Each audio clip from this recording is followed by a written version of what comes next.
Donc dans cette vidéo, on va voir comment créer une pièce en fait en donnant des dimensions précises grâce à l'outil cotation intelligente que vous avez ici. Donc on va faire en fait cette pièce que vous avez là. Vous voyez que ici vous avez des dimensions sur chacune des dimensions de la pièce, comme ici aussi sur le petit perçage. Donc vous faites donc toujours pareil en même temps que moi, donc fichier nouveau. D'accord, donc on va faire une pièce, ok. Donc toujours pareil, hein, on commence par sélectionner un plan. Donc ici je prends le plan de face sur lequel je vais venir faire une esquisse. Donc je clique sur esquisse, puis je prends en fait l'outil rectangle par sommet, hein. Prenez bien l'outil rectangle par sommet. Donc vous cliquez sur le petit arbre de choix et vous prenez rectangle par sommet. Donc ici vous mettez bien, vous démarrez bien de l'origine, donc vous attendez d'être bien accroché avec le petit symbole jaune qui vous montre que vous êtes accroché. Vous cliquez une fois, vous déplacez, vous cliquez une deuxième fois pour faire un rectangle comme vous pouvez le voir ici. Voilà. Donc là je reprends l'outil, donc je valide et je prends l'outil.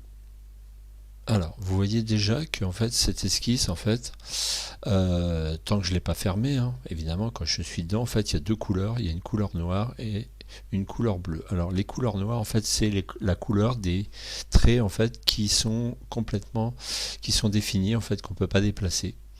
Et les couleurs bleues, c'est les couleurs des traits que je peux encore déplacer parce qu'il me manque des dimensions.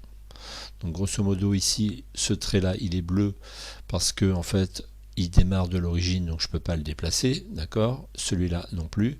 Par contre, celui-là, en fait, je vais pouvoir le déplacer parce que je ne connais pas la hauteur de la pièce. Et celui-là, je peux le déplacer parce que je ne connais pas la largeur de la pièce. Donc c'est ça qu'on va définir comme dimension, dans le but à la fin d'avoir une esquisse qui soit totalement contrainte, c'est-à-dire toute noire. Voilà.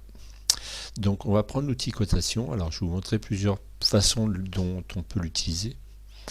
Donc déjà, avant d'utiliser l'outil cotation, prenez l'habitude en fait de cliquer une fois dans le vide pour être sûr de rien avoir, de sélectionner avant. Hein, par exemple ici, si j'ai ça de sélectionné, je clique une fois dans le vide, comme ça je suis sûr que j'ai rien de sélectionné et après je peux prendre l'outil cotation. Je prends l'outil cotation et je vais lui dire qu'en fait je voudrais coter en fait la largeur de ma pièce. Donc souvent en fait pour coter, en fait, on va le faire en 3 clics. On va lui dire de où à où on veut coter et on va poser la cote. Donc ici, je veux coter de ce côté-là. Je veux la dimension qui va de ce côté-là, donc un clic, jusqu'à ce côté-là, quand il est en orange, 2 clics. Et je monte, ou au-dessus, on peut le mettre en dessous, et je monte et je pose ma cote que je vais poser en cliquant une dernière fois dessus. Donc ici il me demande la valeur, donc je vais mettre une valeur par exemple de 100 mm. Alors quand vous tapez 100, il n'y a pas besoin de mettre mm devant, derrière, puisque l'unité par défaut ce sont des millimètres. Donc vous tapez 100, vous faites entrée au clavier ou vous cliquez sur la petite coche verte comme vous voulez. Et donc vous voyez que maintenant j'ai ce côté-là qui est devenu noir, hein. C'est-à-dire que je ne peux plus le déplacer évidemment puisque je sais que ça fait 100. Par contre, j'ai toujours cette hauteur que je peux déplacer. Donc on va encore rajouter une cote permettant de fixer la hauteur de la pièce. Donc pareil, je clique autre part, je clique dans le vide pour être sûr de rien avoir de sélectionné, comme vous pouvez le voir ici.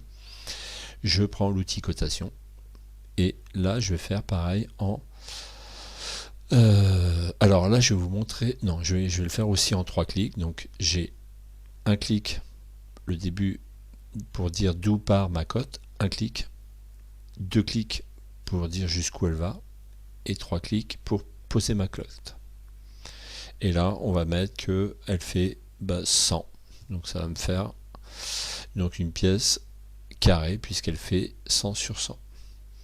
Donc là, comme vous pouvez le voir maintenant, en fait, mon esquisse, hein, si je prends l'outil, elle est ici complètement noire. Je ne peux plus rien déplacer. Ça, je ne peux pas le déplacer. Ça, je ne peux pas le déplacer puisque j'ai toutes les dimensions. Et en plus, mon esquisse, elle est accrochée donc à l'origine.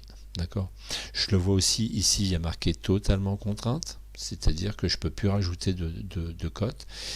Et alors, je vous le montrerai après, mais s'il n'y a pas assez de cotes, ici il y a un moins, là il n'y a plus de moins. D'accord. Alors, je vais vous montrer aussi que si vous essayez de rajouter encore une cote, vous allez essayer de le faire en même temps que moi. Donc si par exemple je me dis, je vais encore rajouter, donc je prends l'outil cotation, j'essaye de rajouter une cote ici. En fait, vous voyez qu'il y a marqué 100 et 100.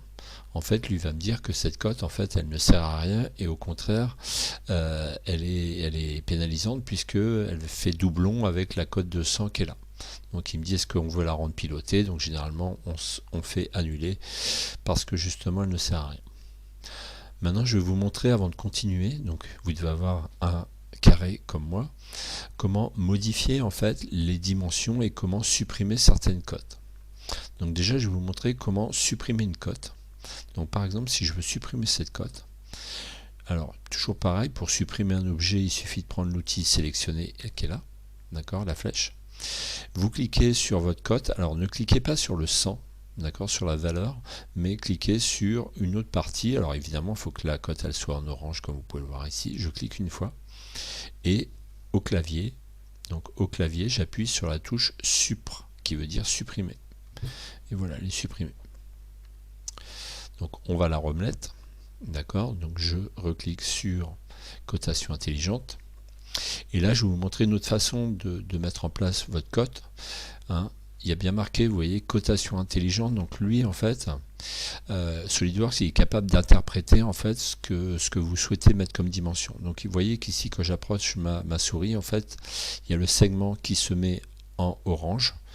Et donc, si je clique dessus, lui va vous proposer les dimensions, ce qu'il peut vous proposer comme dimension. Donc si vous cliquez sur un segment, la seule chose qu'il peut vous donner, c'est sa longueur. Donc je clique une fois, hein, je suis dessus, je clique, et j'ai plus qu'à me déplacer et à mettre en place mon 100. Et là, par contre, on va mettre à la place, on va pas mettre 100, on va mettre 70. D'accord? Et vous validez. D'accord? Alors pensez toujours que si vous êtes trompé, vous pouvez annuler ici ou supprimer, etc. Voilà. Donc maintenant je vais vous montrer en fait comment modifier une cote. Donc là vous avez une cote de 100, d'accord. Donc je voudrais la passer à 200. Donc toujours pareil, je vais dans l'outil sélectionner. Je double-clique ce coup-ci sur la valeur que je veux modifier, donc ici sur 100, il ne faut pas cliquer n'importe où. On double-clique sur le 100. Ça m'ouvre ma petite fenêtre de sélection. Et ici, je vais mettre 200 à la place. Toujours pareil, j'ai pas besoin de mettre millimètres derrière. Et je valide en faisant entrer au clavier. Voilà. Donc j'ai ma pièce. Mon esquisse plutôt qui est totalement contrainte, elle est toute noire, etc. Donc je quitte mon esquisse ici, hein, puisque j'ai plus besoin de travailler dedans. Donc là, si je quitte à côté, vous voyez qu'elle devient grise, je ne vois plus mes codes, je ne peux plus rajouter dedans. Donc en fait, là je vais pouvoir faire maintenant en fait ma fonction. Donc je clique ici sur l'esquisse que je veux utiliser, je vais dans fonction.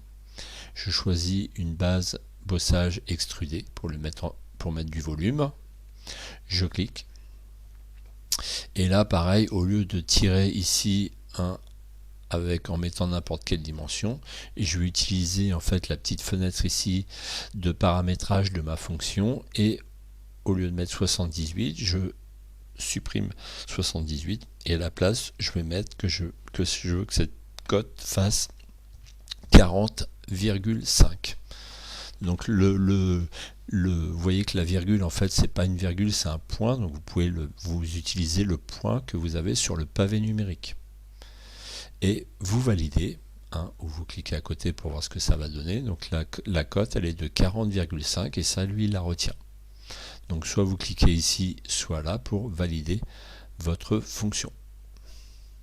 Voilà.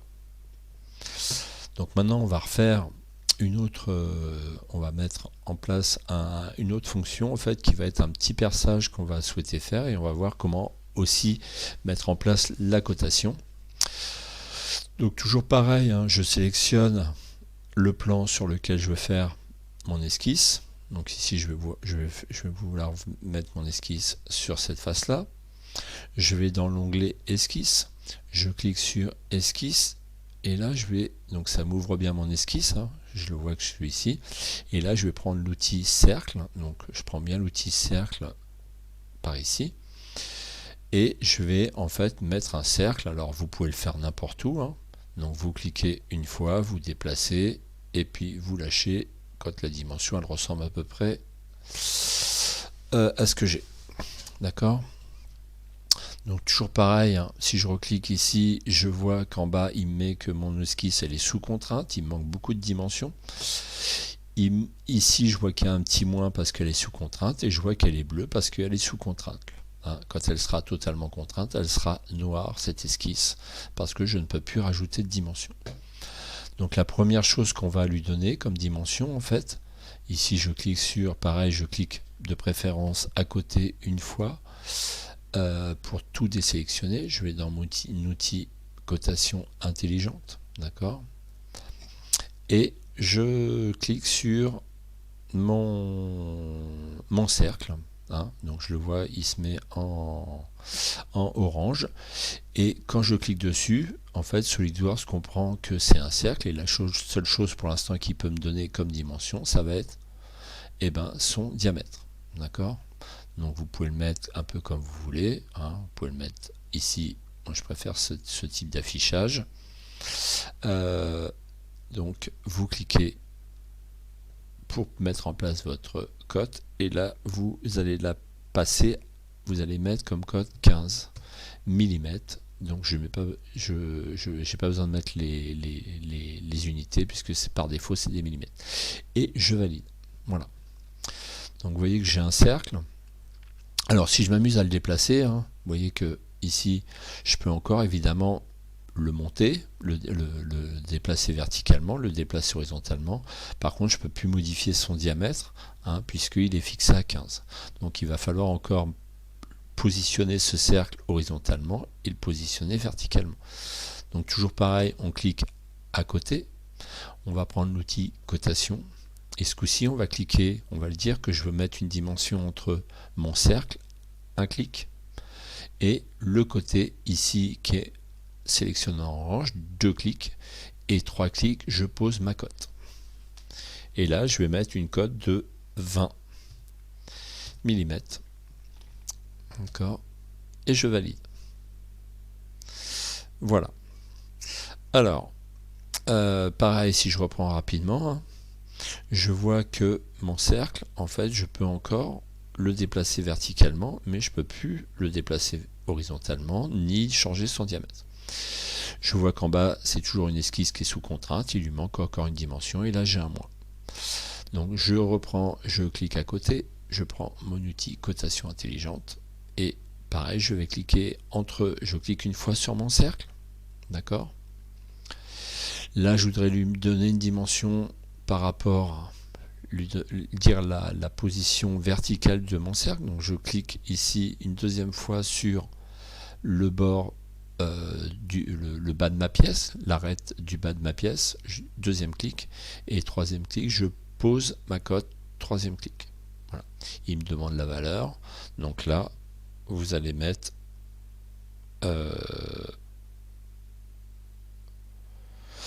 vous allez mettre 40.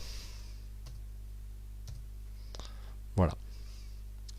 Donc ce coup-ci, si vous reprenez l'outil sélectionné, vous voyez que l'esquisse est totalement noire, on ne peut plus rien déplacer, hein, tout est figé. Ici on vous dit que l'esquisse elle est totalement contrainte. Si je valide ça, ici il n'y a plus le petit moins, et si on fait l'expérience de vouloir encore rajouter une cote, hein, entre mon cercle et l'autre côté, qu'est-ce qu'il va vous dire? Il vous dit qu'en fait cette esquisse, cette cote ne sert à rien, et qu'il faut en fait qu'elle va gêner en fait la réalisation par la suite. Donc en fait que qu'il ne faut pas la mettre. Voilà, donc vous faites annuler. Et donc vous gardez que les deux cotes. Voilà. Hein, d'ailleurs, il vous dit que l'esquisse, elle n'est plus sur contrainte. Voilà. Donc ici, une fois que vous avez fait ça, vous n'avez plus qu'à quitter l'esquisse pour valider votre esquisse. Et on va, donc elle devient grise. Et ici, on va maintenant mettre une fonction. Donc on sélectionne l'esquisse. On va dans fonction. Et ce coup-ci, en fait, on va enlever de la matière pour faire un perçage et pas un rajout de matière. Donc je sélectionne. Alors vous voyez qu'il a mis si je me déplace, je vois la largeur. Alors moi c'est pareil, ici je vais pas lui mettre je vais pas m'amuser à déplacer comme ça parce que c'est pas précis. Je vais en fait lui mettre une valeur ici de 5 mm. Donc je vais juste percer de 5. Je peux cliquer à côté et je vois ce que ça va donner, vous voyez. Et donc j'ai plus qu'à valider ici pour appliquer ma fonction. Voilà. Donc maintenant vous savez en fait grâce à l'outil cotation comment mettre des dimensions précises en fait sur vos esquisses et vos fonctions pour avoir un dimensionnement précis de votre pièce.